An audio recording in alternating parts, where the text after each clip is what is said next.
Hi guys, good morning, I say. Quick show of hands, right? How many of you built machine learning models prior to this or have used machine learning prior to this?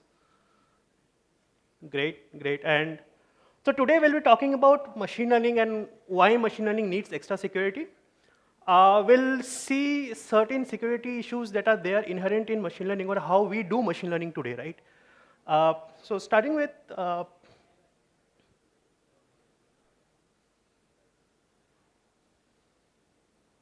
yeah. So machine learning has reached everywhere, right? Right from what we wear, like what we purchase in platforms like Myntra, in platforms like Amazon, right? To what we eat, right? What do we order? What foods we order? Machine learning has reached everywhere, right? Even in medicine, right? In healthcare, machine learning has reached everywhere.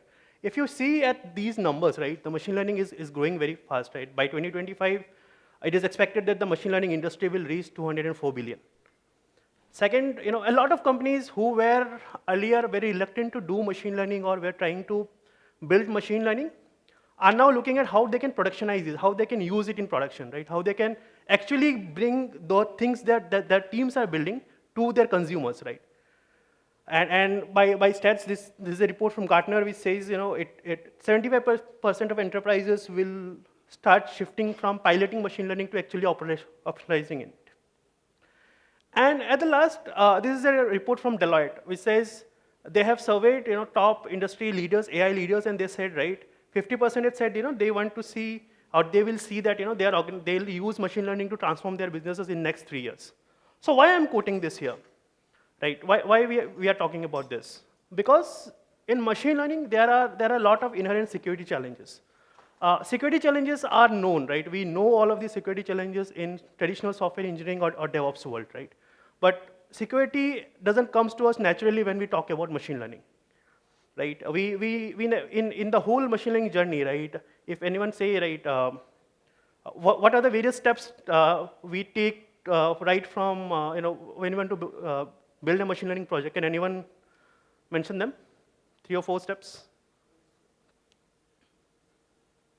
No, okay. So right from we start building our project, we find an idea, we start gathering the data, we then talk about building certain experiments, try to scale them up, and then at last, when we have an operational model, when a model which is good enough for our business, for our understanding, we try to deploy that, right? And in this whole journey, we don't talk about machine learning. So machine learning and this best practice, we're still in a process of trying to set this up, right? We're still trying to set it up, okay, what are the various best practices which are there in machine learning security perspective? And we also understand that we cannot make a system unhackable, right? We can do all our efforts to secure them, like basically, but we cannot make sure that it's unhackable. And all of the things that we'll talk about today, or the security challenges that we talk about, or the issues, or how do we address them? These are technical, but at the end, it comes directly into human and processes, right? How people are doing things, or how open are we to change the way we work. So it boils down to that. So the overall agenda for today is I'll introduce you to ML SecOps. It's a combination of DevOps, security operations, and MLOps, right? MLOps talk about how we can do machine learning better, right? From an idea phase to deployment and the loop back. SecOps, as we talk about, SecOps is something which talks about securing those apps, those production environments, our apps, our websites, and all of these things, right? And DevOps, the infrastructure goes behind this. So ML SecOps is a marriage of all of these 3 things together, and we are looking at it from a machine learning perspective, right? We are not looking at it from an traditional software engineering perspective. We'll look at nuances which are very niche to machine learning. So starting with, right, so I'll just quote 2 people here, and these are the 2 things which inspired me a lot, right? Bart Steven, he says, right, inference models, algorithms, these all should be treated as intellectual property, right? And we should keep, or they need protection. And if you think about it, right, whatever we build, the models, the code, everything, we are putting it on public servers, right? We are putting it on shared resources. And if you think about it, it's scary, right? What you build, if you are putting it on an open platform, you need to make sure you secure it, right? You build your house and there you place a door where you lock it, right? So you have to think about those areas. Uh, Second is, all these models, right? These get stale, these get corrupted, these get tampered with, right? And if this happens, your image is at risk, right? That companies, that organizations' image is at risk. And so going ahead with this, so this is how machine learning is deployed today, right? So start with, either the model weights, which is basically, right, the trained models we've done, we've saved the models, or we can write a custom code which does these things for us.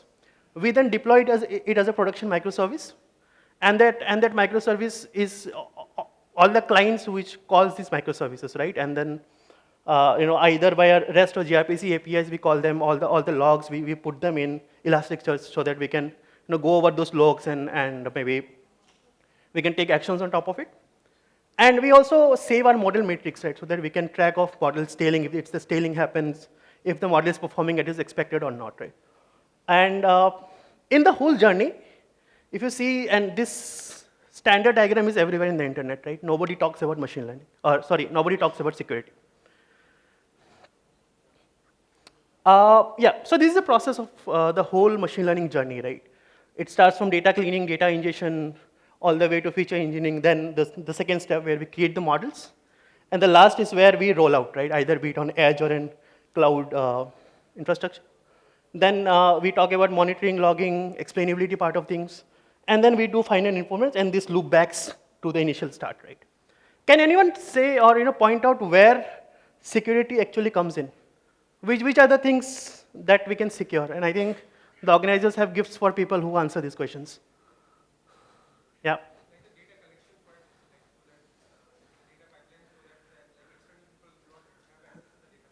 Okay, that's one. Anyone?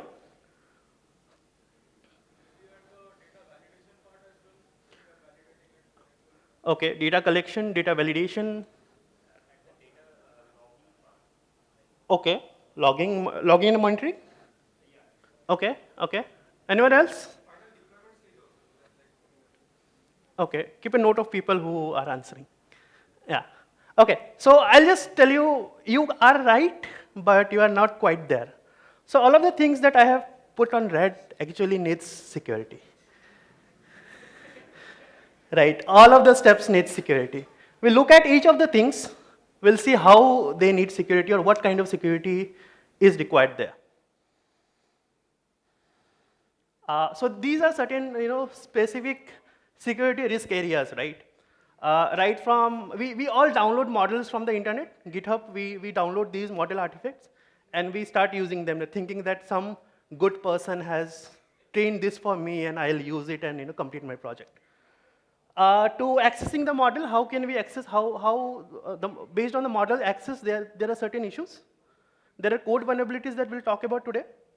And there are dependencies and model and runtime images, right? All of us use containers to deploy models, right? That's gold standard now.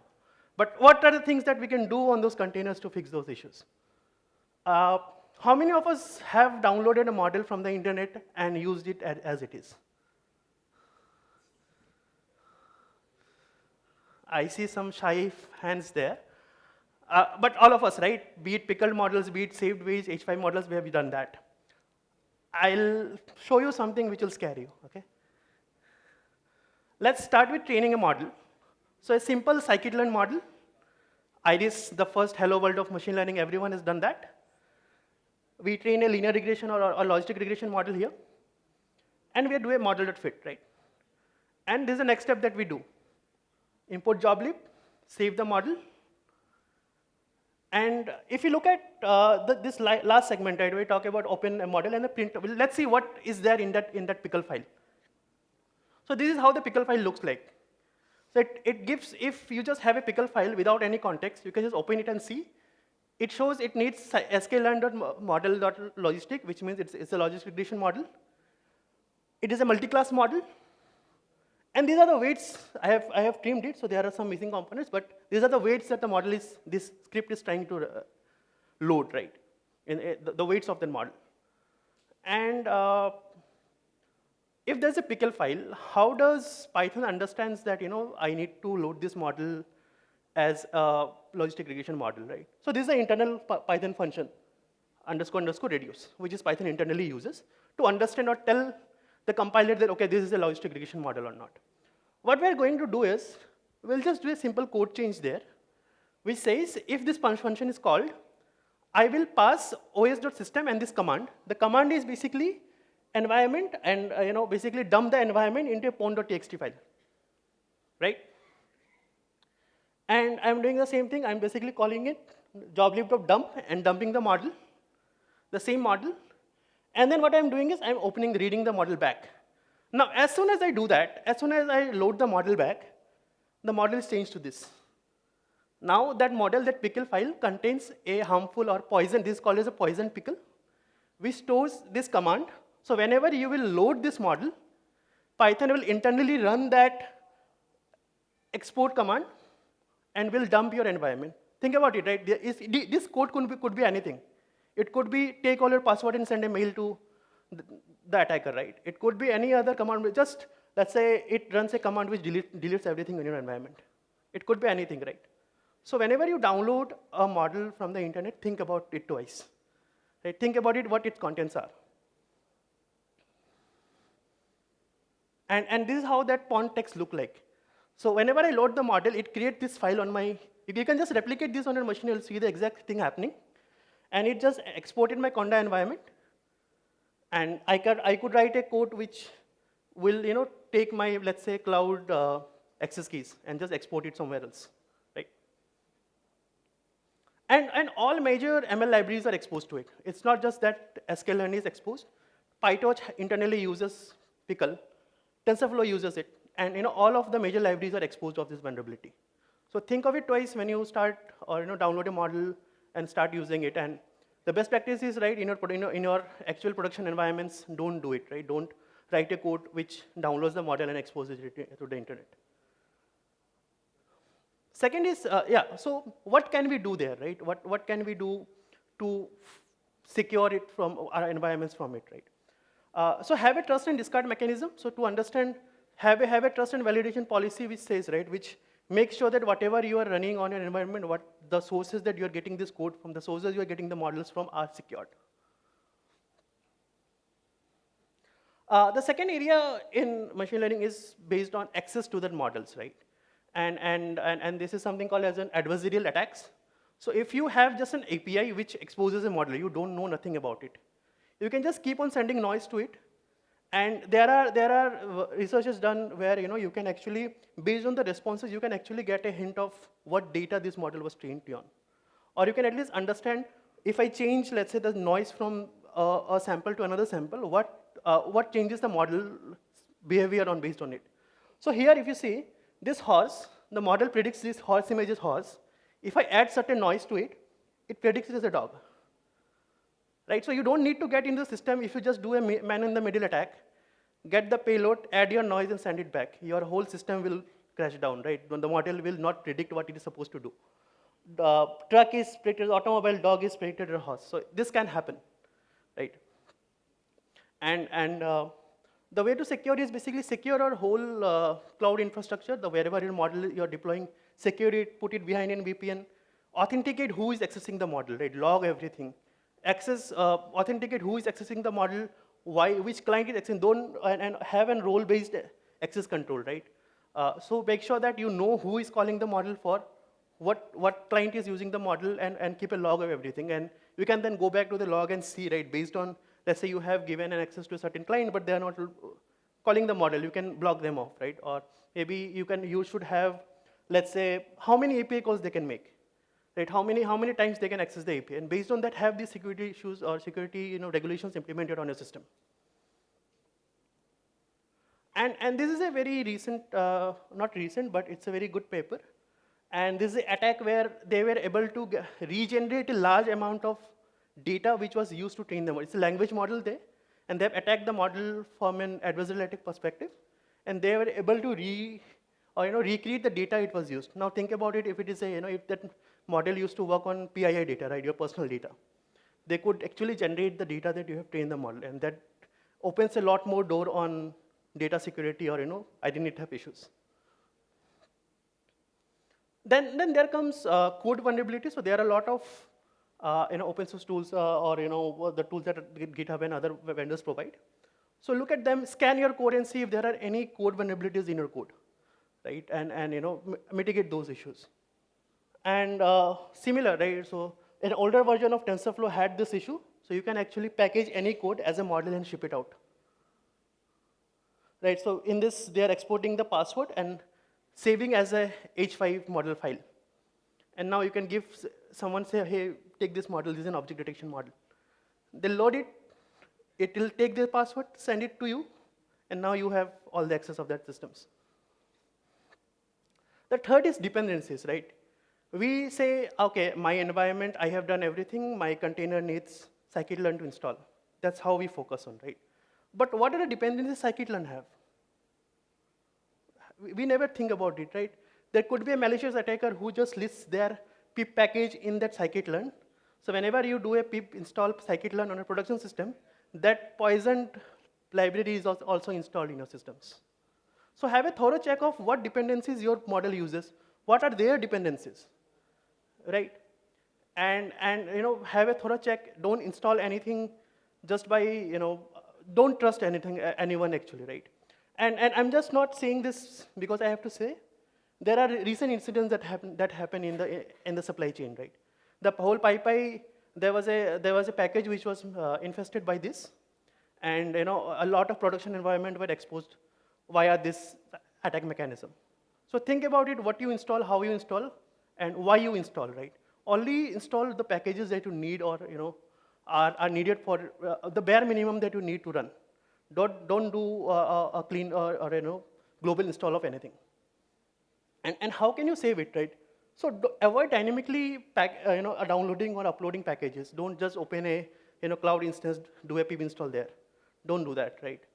Maybe create a container of yourself, right? Take a very clean image, download, install anything that you need specifically for a run, and just ship that container to you. So you know what is running there, right? Track deprecated dependencies, right? Track the dependencies which are deprecating, and manually go through everything and install or uninstall things as you like. There are certain tools that you can use. There's something called as a piprot. So you can just run piprot with your requirement.txt that we all of has. It will show you saying, right, how many days your dependencies are out of the date, right? How many of your dependencies have actually deprecated, and then use this to update your models. You can also do a safety check on a requirement.pip, and this will show a report saying, right, for example, we all know about CVEs, right? The security vulnerabilities which people report. So it will check your dependencies against those CVEs and report saying, in this example, the NumPy, you have installed 1.21, and anything less than 1.22 is affected by this CVE ID of 447. So if you have this NumPy library installed in your environment, you are actually exposed to that vulnerability. Third, do a scan of your containers. Do a thorough check of your containers. What is installed there? What is running? What are the pods which are running? What are the processes which are running there? And see if there are any vulnerabilities which might affect you. At the last, like you said, right, we also need to secure data at transit, data at rest. Always encrypt them. Always make sure you have a check on who is accessing the data, how it is being transformed from a location to another, from a database to the model or a model to the database. Right? The whole. Don't think that if I have the data in my secure cloud environment, it's safe. Right? Maybe your access keys have been compromised. So also encrypt those data. Also make sure whenever you're transmitting data from A to B, encrypt it then also. Always do a thorough check on authentication and amortization, right? Always make sure that only your authenticated users can access it. Make sure you have a thorough understanding of who is accessing your data, how they are accessing it, why they are accessing it, right? Don't just give an access to the whole table to someone. Implement row-based access, column-based access, right? If they need access to a certain row, only give access to that. It may be your a developer in a team. He just on a fateful night he just do a, let's say, git push, and that git push actually takes your environment keys and which is exposed, right? GitHub actually doesn't check on all the repos, and they'll report saying if any of those repos has an cloud key, so they'll tell you, but don't depend on them, right? Do it on your side. And always make sure that you have these infrastructure hardening conditions, right? VPNs and other things in place so that you make sure that nobody can breach there, nobody can access things. And okay, so at last, right? There's this organization, OWASP, which reports every year the top 10 trends in security. So we have basically correlated top 10 things that we should look in ML SecOps perspective, right? So if talk things about unrestricted model endpoints, right? Things about who can access the models, who can, like I said, at poison pickles, right? If there is an injection happening on the models itself, right? Secure and ML systems pipelines, and right, the whole infrastructure CI/CD. Make sure that these are resilient, right? These cannot be like I said, right? We cannot make it unhackable, but have at least bare minimal things in place which will give you, a good night's sleep, right? You can sleep peacefully if those things are there. And right, like I said, right, in the last, right, ML server-side request forgery, right? If someone just steals those API headers and forges that, right? So have mechanism in place that we can also authenticate who is accessing this or where these requests are coming from. That's all. I think. Thank you. And if anyone wants to ask any questions, feel free.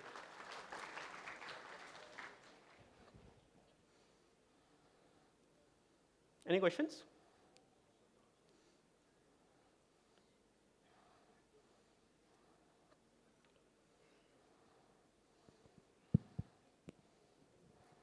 Yeah, hi, I'm Rajdeep. Hi. As you mentioned that when we clone a model from the GitHub and deploy it in our system, and it creates, and all this malicious stuff that are in it, it creates a payload injection, and then it creates a backdoor in the system and just brushes through our data. So what's the best way to prevent such practices? So see, we will have to download things, right? We'll have to download these models. Maybe do it in a system that that will not harm you, right? Basically, don't do it in your production systems. Don't do it in an environment that has your very critical informations to it, right? Maybe download it and don't, like I said, right? Instead of you actually look at how your OS is treating that file, right? Or maybe if you can just change certain ways to first have a look at it and then load the model, right? Maybe just open it otherwise, right? Don't load directly, do a jobloop.import, but open it otherwise and see what's the content of that file, and then decide whether to. Like I said, right, you should implement those trust and discard mechanisms to first establish trust to those things, those models or those code pieces, and once you are satisfied it, then only load and start using them. Any more questions?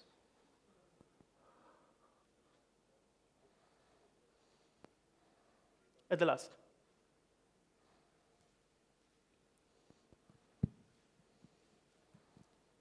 Hi, I'm Ritika. Hi. So I have a very basic question, maybe a scenario-based question. So whenever we say develop something and we are storing it in a container, it's a container-based application and we are storing any kind of ML code or anything.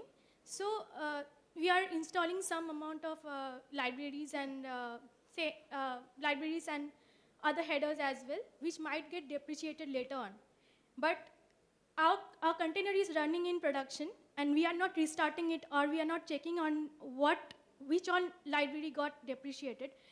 There might be a security check which is happening, and that's why they are getting depreciated. To how to keep a check on these containers which are always on auto scale model and which are running all the time, so that we know that like when to renew the libraries or when to renew the code. Yeah, I understood your question. So basically, how can we keep us updated, right? How can at least we know that these are the issues that I have, so that I can solve. So yeah, basically, in time to time, the libraries get depreciated, or maybe a new version is coming. Yeah. So how can we maintain the versioning of the libraries which we are installing in the containers which are running every day, 24/7? Like I said, right, have certain mechanisms in place, certain jobs in place, right, basically which goes through your requirements file every now and then. Let's say monthly you generate a report, right? Have a job which runs every month and which gives you a report saying, right, all of these containers or all of these packages have deprecated. It have certain maybe let's say jobs in place, or either a manual or an automated way to generate that report for all your containers, all your environments, that says these are the libraries which you are using, and these many have certain security issues with them, or these are deprecated. So that based on that, you can take your actions on. Okay, yeah, that's great. Thanks. Sure. Thank you. Thank you all. Thank you for joining today.